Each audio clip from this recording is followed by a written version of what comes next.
বন্ধুরা এবার দেখুন বাঁদিকে অবস্ট্রাকশন, যখন এইখান দিয়ে দেখতে পাবে সে সেভ আছে, রেস্ট ছাড়ো। কোনো এম করতে গেলে তাকে রেস্ট আগে ছাড়তে হবে।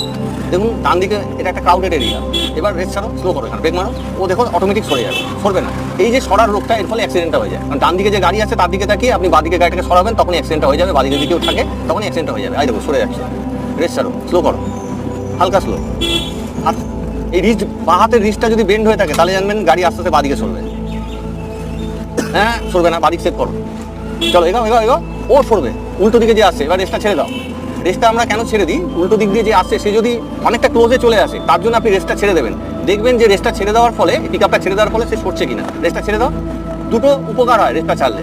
এক হচ্ছে আপনি যদি কোনো কারণে ও বাই চান্স কাছে চলে এলো, আপনাকে এমার্জেন্সিগতভাবে সরতে হবে, তখন আপনাকে ওই যে ভাঁজটা যে মারতে হবে, এক্সিলেটারটা দেওয়া থাকলে আপনি ভাঁজ মারতে পারবেন না, এক্সিলেটার ছেড়ে ভাঁজ মারতে হবে।